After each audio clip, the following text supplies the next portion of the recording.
Afghanistan hides one of the world's greatest contradictions. Behind decades of war, an ancient paradise is still breathing.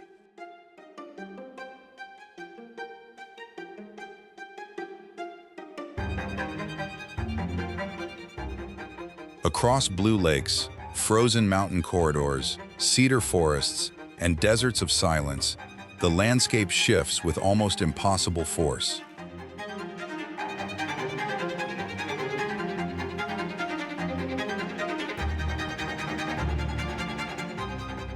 Beneath these remote horizons lie traces of Buddhist kingdoms, Silk Road cities, shattered monuments, and civilizations buried beneath stone and dust.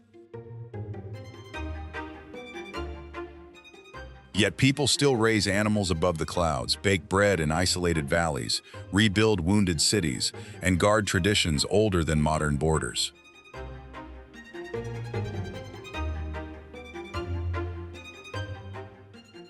But the deeper this journey goes, the more unsettling the question becomes. How much of Afghanistan has the outside world never truly seen?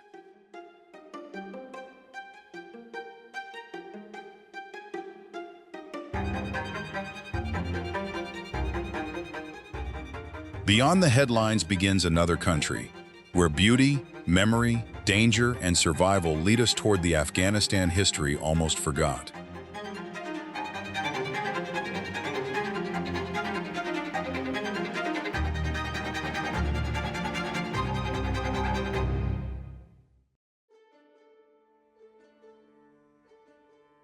For decades, Afghanistan has been framed by war, yet that image hides a far older and more complicated country.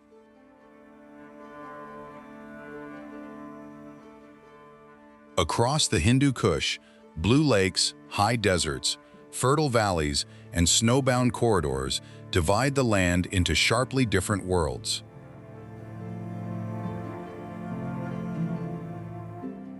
This geography has shaped movement, isolation, trade, conflict, and survival for centuries.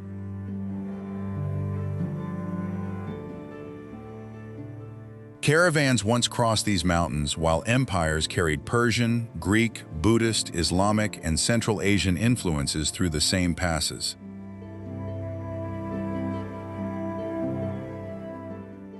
Even today, villages remain separated by terrain that can turn a short distance into a demanding journey.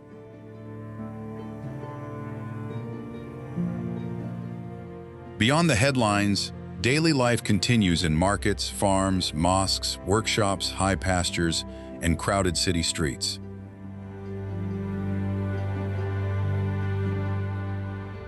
The deeper we look, the less Afghanistan resembles a single story of destruction.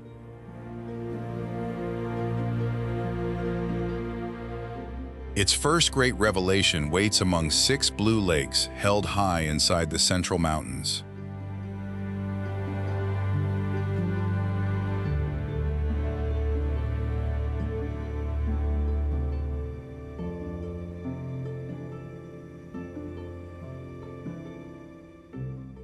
Afghanistan's greatest continuity is not found in monuments, but in people who keep ordinary life moving through repeated upheaval.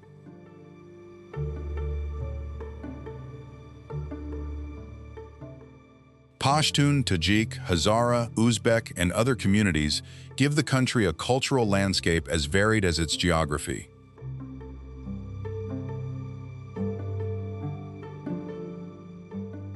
Languages change from valley to valley, yet tea, bread, hospitality, faith, and family remain powerful threads of connection.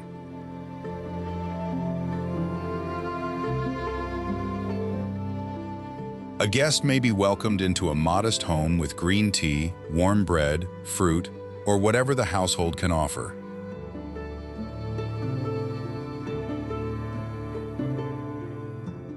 In mountain settlements, survival depends on livestock, seasonal crops, stored food, and knowledge passed quietly across generations.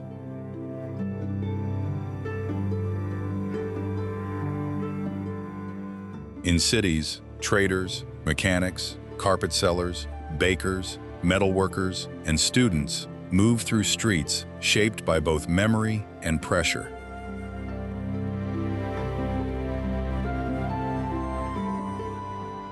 Islam structures daily rhythms for most Afghans, from prayer times to festivals, charity, marriage, and burial traditions.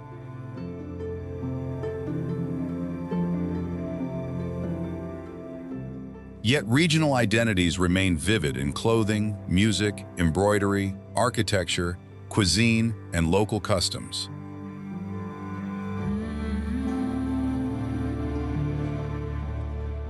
Women have long carried essential knowledge of farming, household economies, textile work, education, and community life.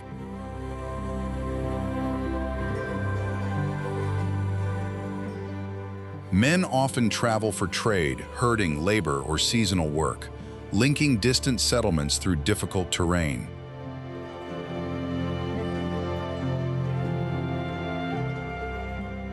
Children grow up beside ruins, orchards, mountains, markets, and stories that make history feel unusually close.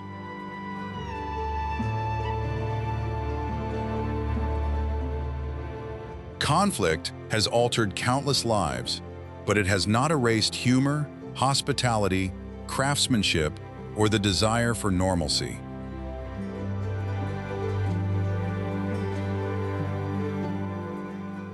To understand Afghanistan only through battlefields is to miss the human world continuing beneath them.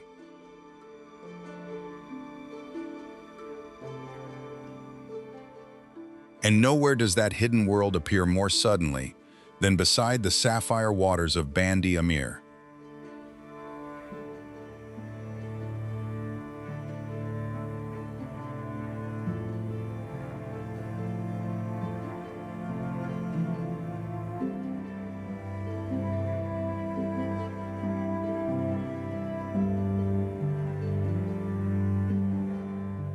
In central Afghanistan, barren limestone highlands suddenly open around water so blue it seems detached from the surrounding earth.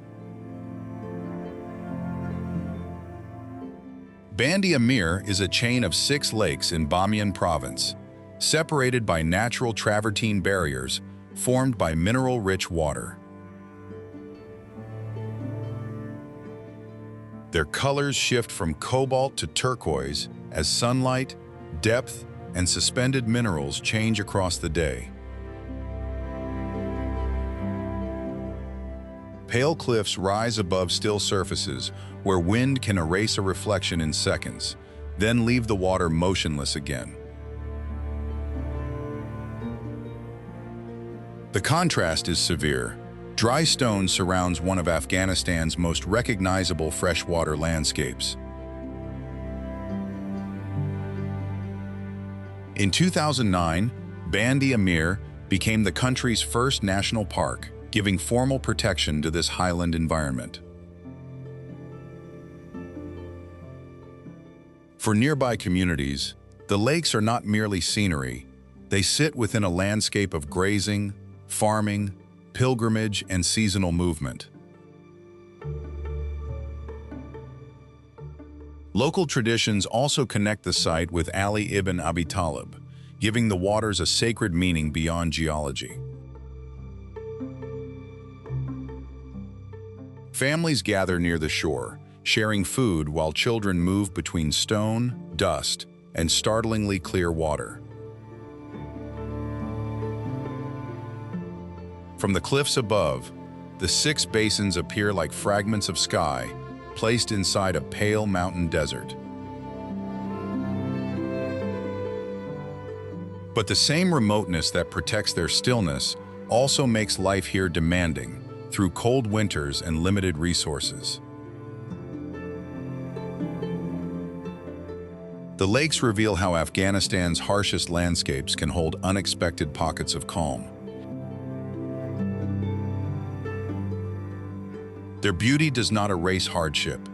It exists beside it, quietly and without explanation. Beyond the water, Bamiyan's cliffs carry another kind of silence, shaped not by geology alone, but by deliberate destruction. Two vast empty niches still face the valley, marking where monumental figures once stood. And their absence has become one of Afghanistan's most powerful images of memory.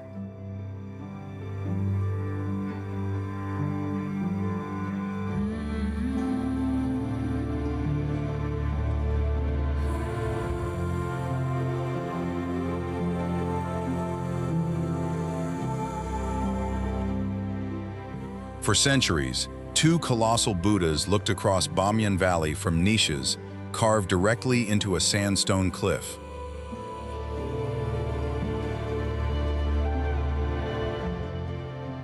Created around the 6th century, they belong to a major Buddhist landscape along routes connecting Central and South Asia.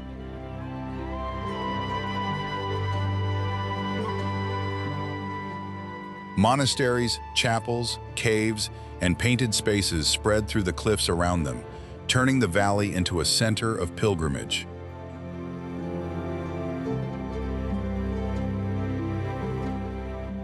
The larger statue rose about 55 meters, while the smaller stood about 38 meters high.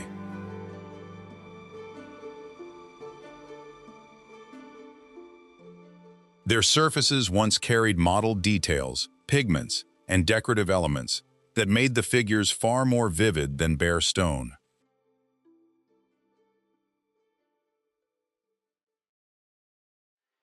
Then, in March 2001, the Taliban destroyed both statues after days of explosives and heavy fire.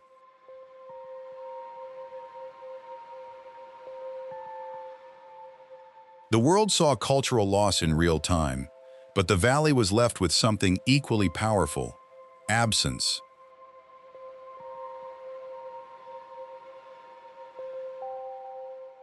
Today, the empty niches tower above fields and roads, like vertical wounds cut into the mountain.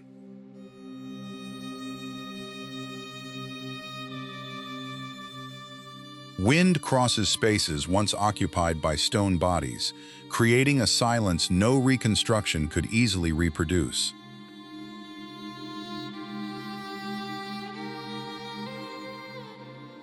UNESCO inscribed the Bamiyan cultural landscape as World Heritage in 2003, recognizing both its archaeological importance and extreme vulnerability.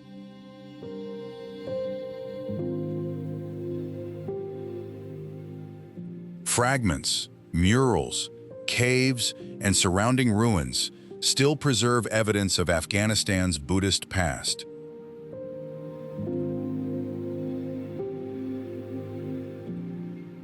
For local people, these cliffs are also part of a living valley, where farming, travel, and daily routines continue below.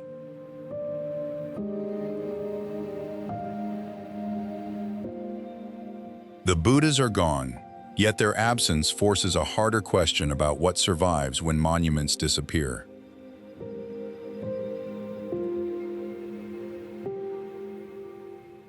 Not far away, another ruined stronghold rises over the highlands, guarding the memory of a different age.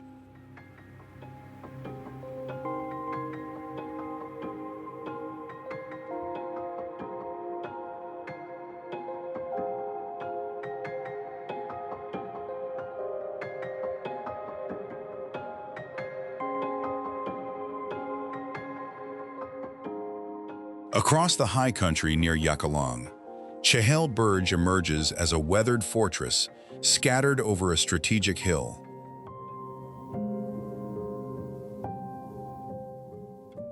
Its name means 40 towers, preserving the memory of a defensive complex once far more imposing than today's ruins.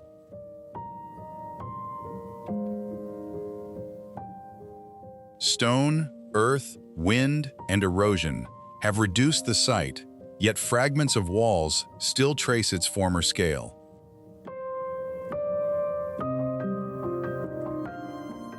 From the hilltop, wide views reveal why control of this position once mattered across the surrounding valleys.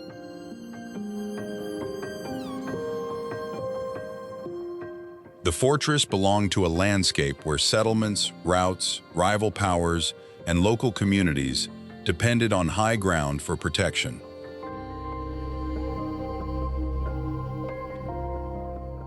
Today, its broken towers carry less military force than historical weight.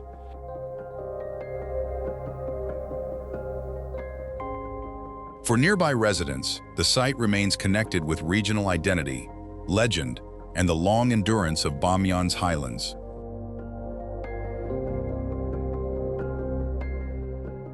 From these ruins, the journey pushes northeast toward a corridor where entire lives are governed by altitude and distance.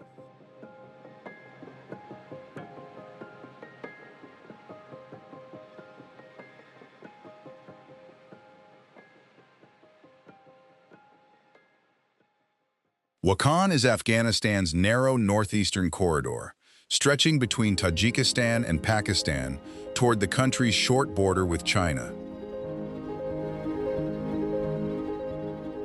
Here, the Hindu Kush meets the Pamirs, creating one of the most isolated inhabited landscapes in Asia. Broad gravel valleys lie beneath glaciers, snowfields, pale mountains, and rivers fed by distant ice. The corridor took its modern political form during 19th century rivalry between the British and Russian empires. Yet long before those borders, traders, pilgrims, and travelers moved through these high routes between Central and South Asia. In the Little Pamir, Kyrgyz communities have long depended on yaks, sheep, goats, horses, and seasonal movement. Herds provide food, wool, transport, trade, and survival, where agriculture is severely limited by altitude and cold. Inside yurts and simple shelters, tea, dried dairy foods, textiles, prayer, and family life continue under difficult conditions. A komuz may sound against the silence, while outside, wind moves across grasslands with no city for days. Distance rules. Every decision here, from medical emergencies to trade, migration, and winter preparation. Snow leopards and mountain ungulates inhabit parts of this remote terrain, sharing a landscape shaped by extreme elevation. Wakhan feels less like an edge on the map than a world organized by mountains. Far west of these silent corridors, blue-tiled architecture introduces a completely different Afghanistan.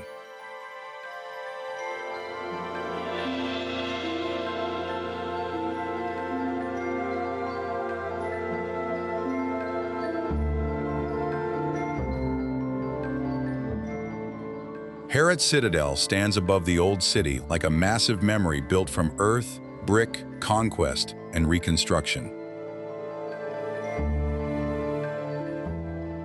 Often called Qala Ikhtiaruddin, the fortress occupies a site associated with Herat's long history as a strategic urban center. Thick walls and towers dominate the skyline, their pale surfaces changing from gold to brown under western light. The citadel has been damaged, rebuilt, reused, and restored across centuries of political change. Its survival reflects Herat itself, a city repeatedly invaded yet repeatedly returned to art, trade, scholarship, and architecture. From the ramparts, the old urban fabric spreads outward beneath mountains and a broad Afghan sky. Inside, courtyards and defensive spaces reveal how military architecture once organized movement, authority, and protection. But the fortress is more than a relic of war. It anchors the city's historical memory.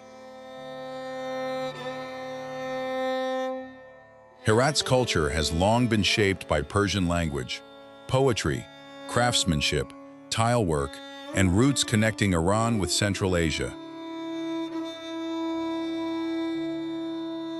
Restoration work has helped preserve both the citadel and sections of the historic city around it. Every repaired wall carries a tension between authenticity, survival, and the damage left by time. Eastward, another landscape shows how mountains themselves can become a fortress.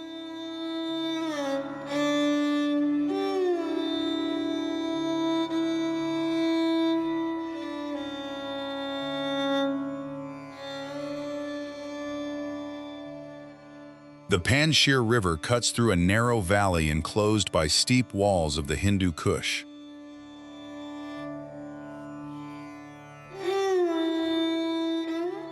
Green fields, villages, orchards, and rushing water appear compressed between mountains that rise with little warning.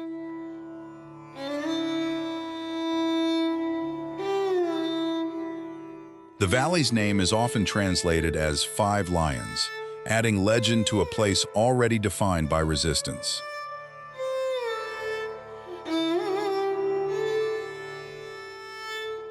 Its geography has repeatedly given defenders natural advantages against larger forces attempting to enter the corridor.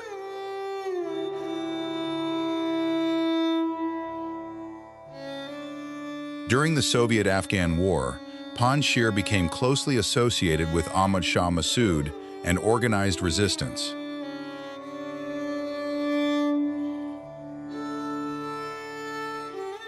Yet history is only one layer of the valley's identity.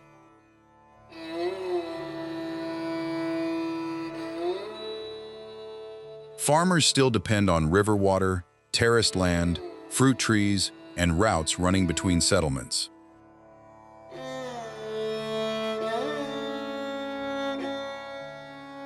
In spring and summer, green vegetation creates a striking contrast with gray rock and snow farther above.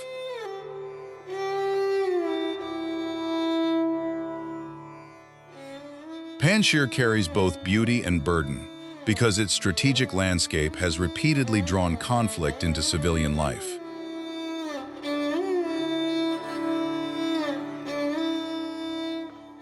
From these green walls, the road returns to Bamiyan, where a red fortress still guards an ancient entrance.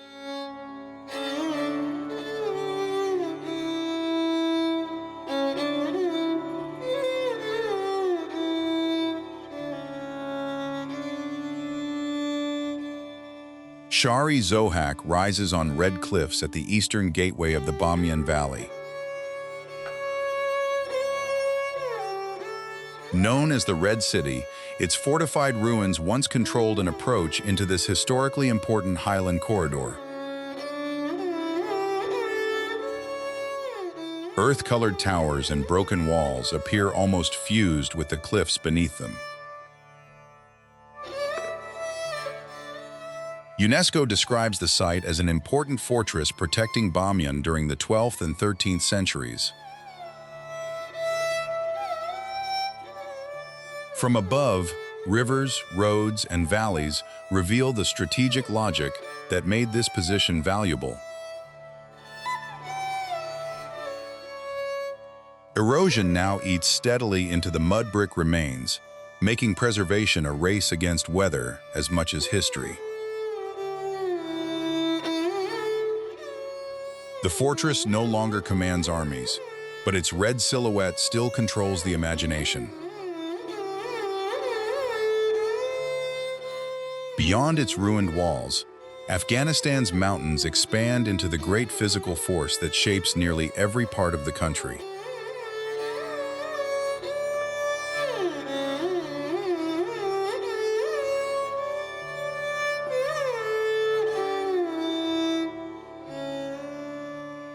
Mountains are not a background in Afghanistan. They are the structure around which geography, travel, climate, and settlement are organized.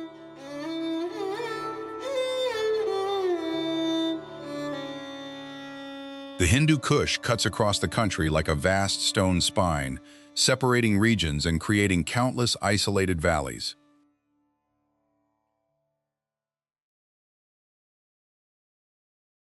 Its highest Afghan summit, Noshak, rises above 7,000 meters near the northeastern frontier.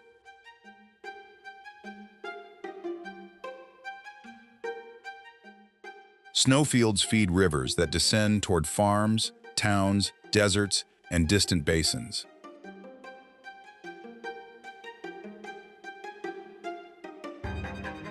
In winter, heavy snow can close passes and isolate communities from markets, hospitals, and neighboring districts.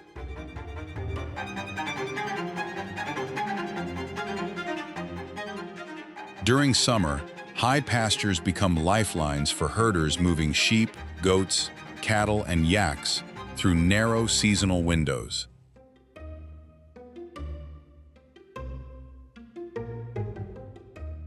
Some mountains are bare and ash-colored.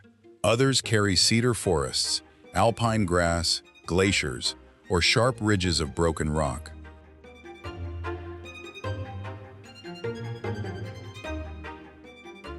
Light changes their character constantly, turning white peaks gold at dawn and deep valleys almost black before sunset.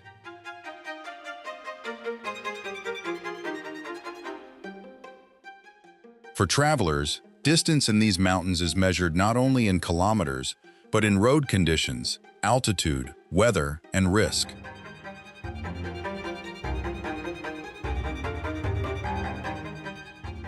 Villages often cling to river terraces because flat agricultural land is scarce.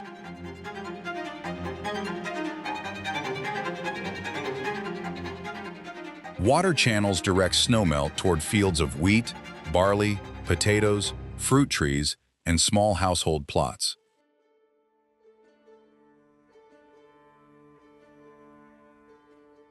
For centuries, mountain passes also carried merchants, armies, pilgrims, languages, and religions across the region.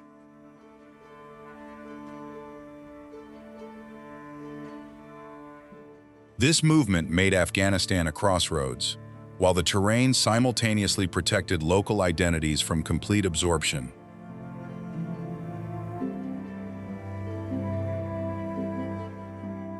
The same geography that creates beauty can also magnify earthquakes, avalanches, landslides, drought, and isolation.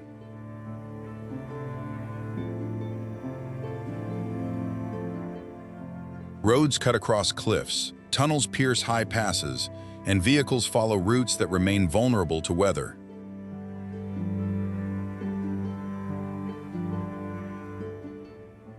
In the northeast, wildlife survives across some of the most inaccessible ridges on the continent.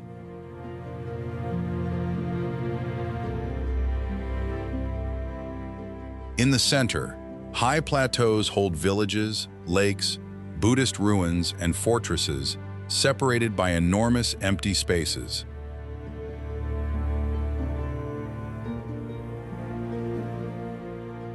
Human endurance here is practical rather than romantic, built from stored food, fuel, animals, family networks, and local knowledge.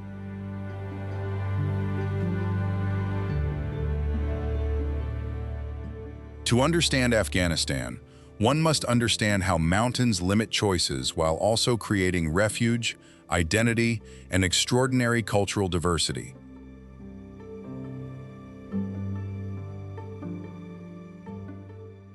Descending westward from stone and snow, the journey reaches Herat, where civilization gathered behind walls, gardens, mosques, and markets.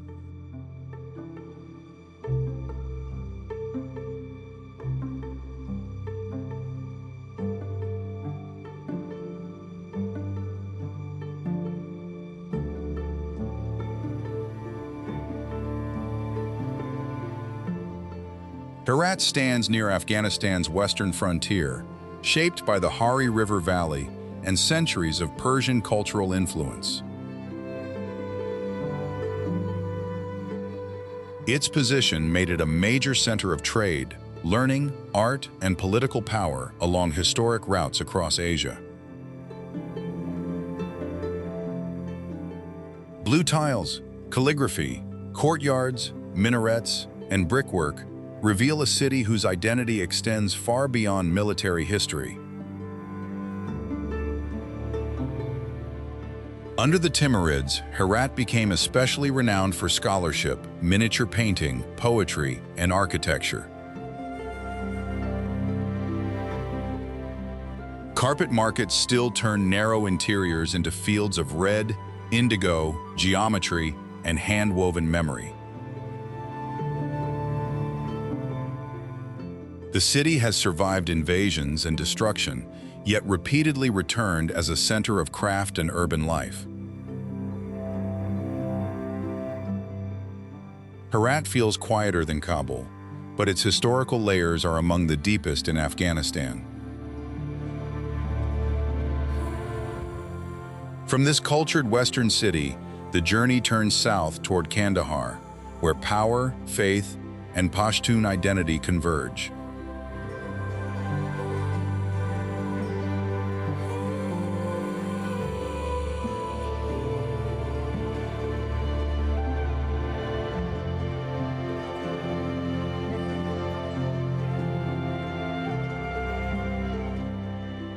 Kandahar is one of Afghanistan's oldest major cities and the place from which Ahmad Shah Durrani built the modern Afghan state.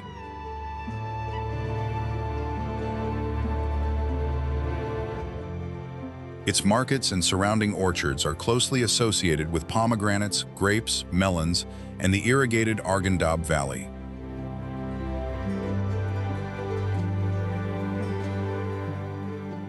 The city also holds major religious significance through the Shrine of the Cloak, linked by tradition to the Prophet Muhammad.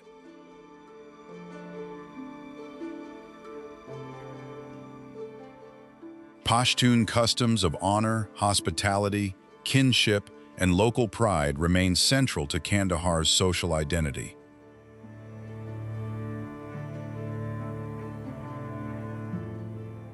From the southern plains, the journey returns to Kabul, where nearly every contradiction of Afghanistan gathers in one valley.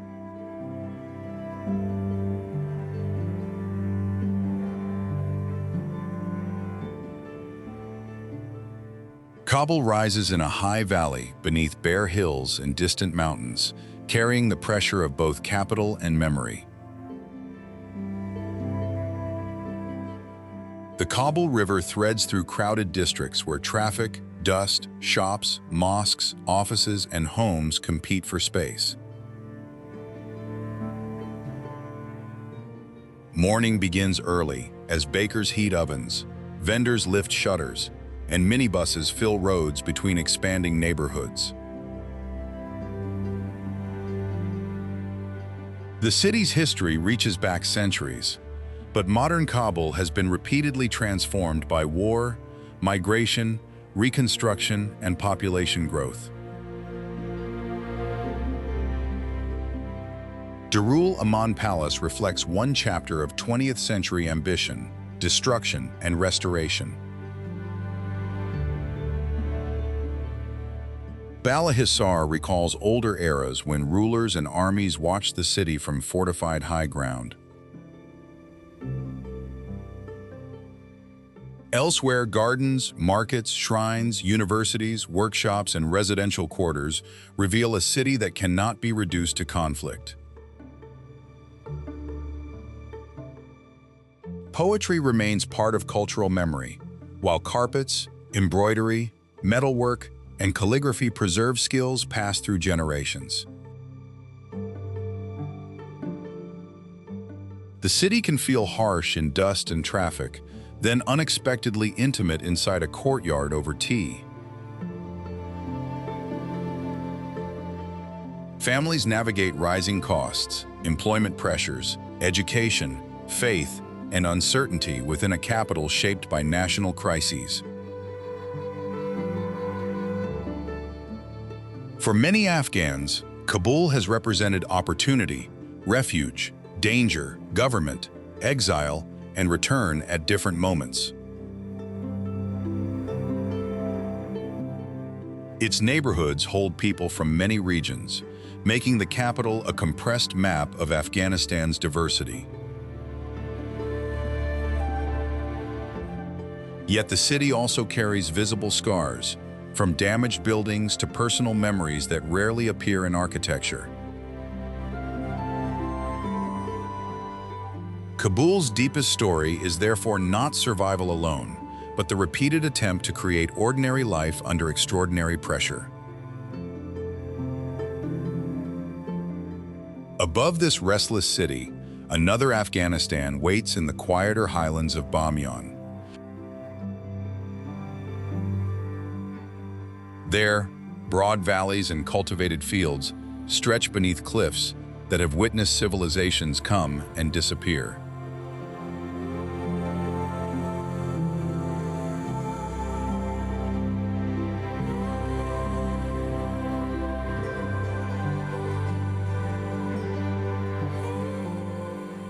The Bamiyan Highlands spread across central Afghanistan in wide valleys, surrounded by dry mountains, cold plateaus, and long winter skies.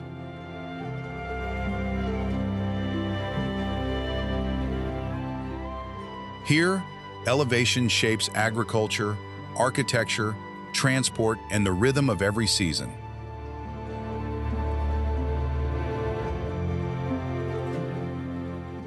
Wheat, barley, potatoes, livestock, and small irrigated fields support many rural households across the province.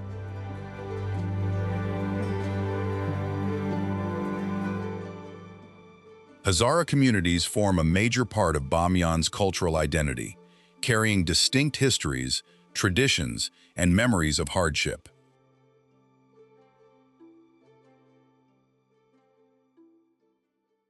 Mud brick villages blend into the earth, while poplar trees and green fields mark places where water can be controlled.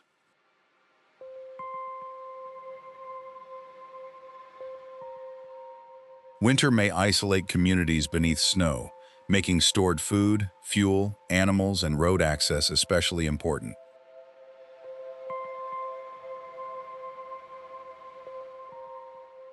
The highlands also hold Buddhist caves, ruined fortresses, sacred landscapes, and traces of routes once crossed by merchants and pilgrims.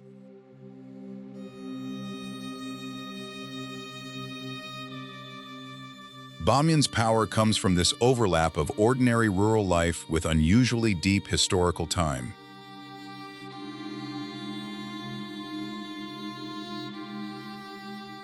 From the open plateau, the journey descends into Kabul's most carefully ordered refuge, the Gardens of Babur.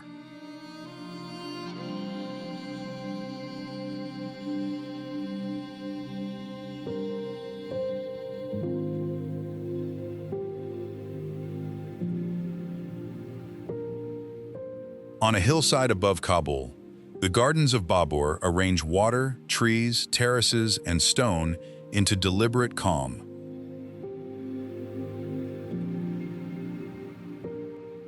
The historic garden is closely associated with Babur, founder of the Mughal dynasty, whose tomb rests within the grounds.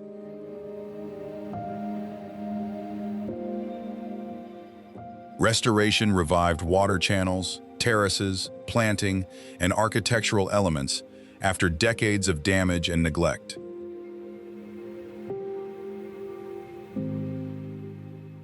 Families come for shade and open space, creating a rare pause above the city's dust and traffic.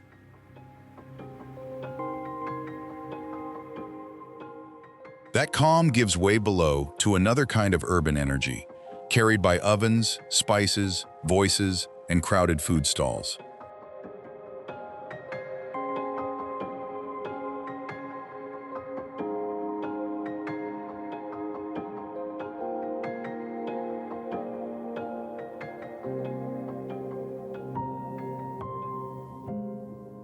In Kabul's food markets, Afghanistan becomes visible through bread, fruit, rice, kebabs, tea, spices, nuts, and constant movement.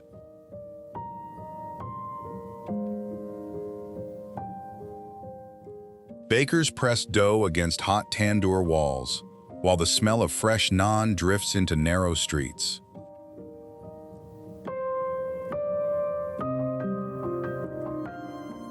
Vendors stack pomegranates, melons, grapes, raisins, almonds, pistachios, and dried fruits from different regions of the country.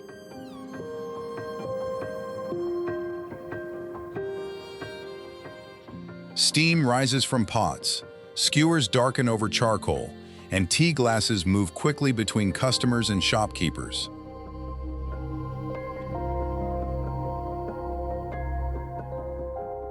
These markets reveal more than appetite. They show trade routes, seasonal harvests, regional tastes, and the economics of daily life.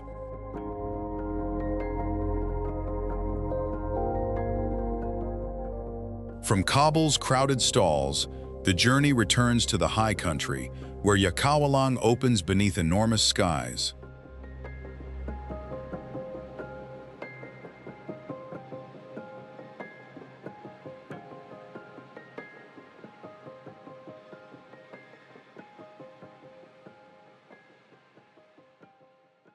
Yakawlang lies in northwestern Bamiyan province, surrounded by high valleys, mountains, farmland, and long distances between settlements.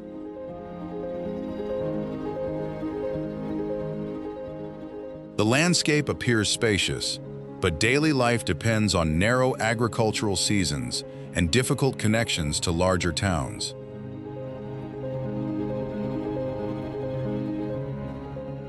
Hazara communities have deep roots here, sustaining households through farming, livestock, trade, family networks, and migration.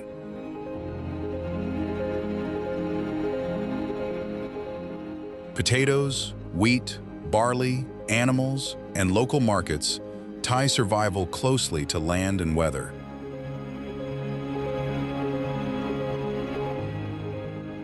The district also carries painful memories of conflict, including severe violence against civilians in 2001.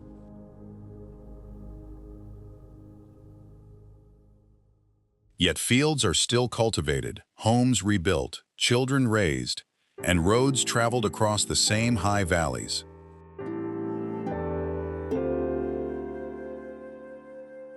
Yakawlang leaves the journey with a quiet truth. Afghanistan's endurance is most visible where ordinary life simply continues.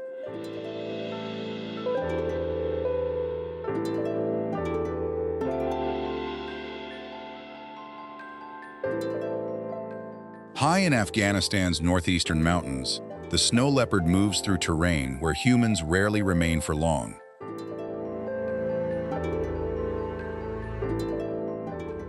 Its pale coat disappears against broken rock, snow, and shadow, making direct sightings exceptionally rare.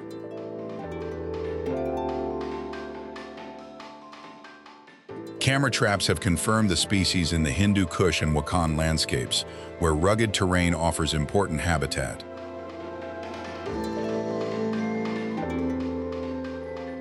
The cat hunts mountain ungulates and other prey, moving across huge slopes with remarkable balance and stealth.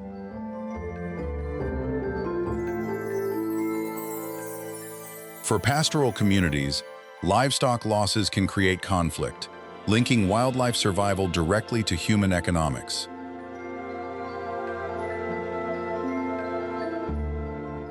Conservation, therefore, depends not only on protecting cats, but also on prey, habitat, and the livelihoods of nearby people.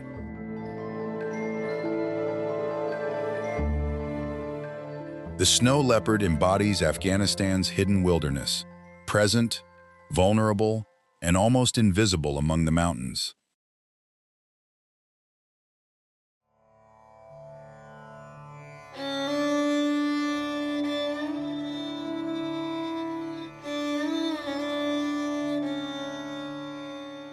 Among the world's most recognizable dog breeds, the Afghan hound carries the elegance of an animal shaped by mountain terrain.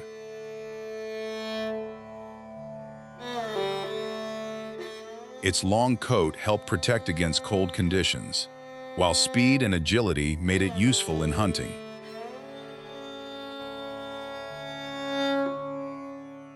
The breed's narrow head, deep chest, and powerful stride reflect a history of movement across difficult landscapes.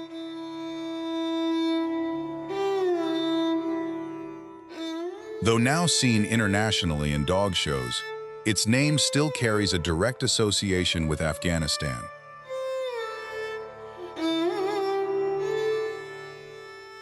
It represents a softer cultural image of the country, far removed from the headlines that usually dominate global attention.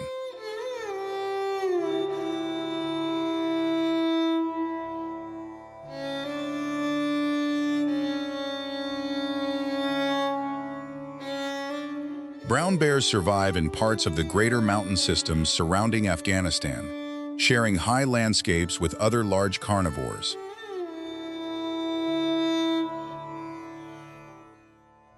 Their presence depends on remote habitat, seasonal food, and enough space to avoid constant conflict with people.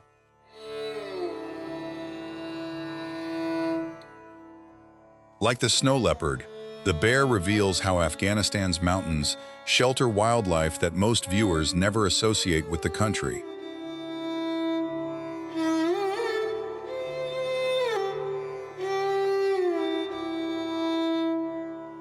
After crossing blue lakes, ruined citadels, crowded markets, and silent mountains, Afghanistan no longer fits the story most headlines have told.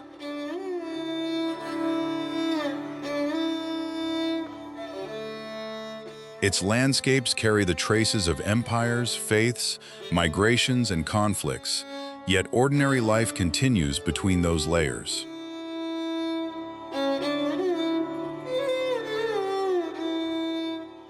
What endures most is not a single monument, but the persistence of people who farm, trade, rebuild, remember, and begin again.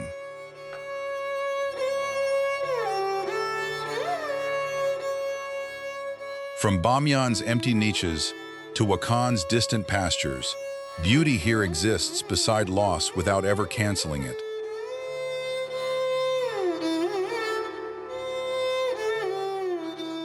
Perhaps the deepest truth is that Afghanistan has never been only a battlefield, nor can its identity be reduced to survival alone.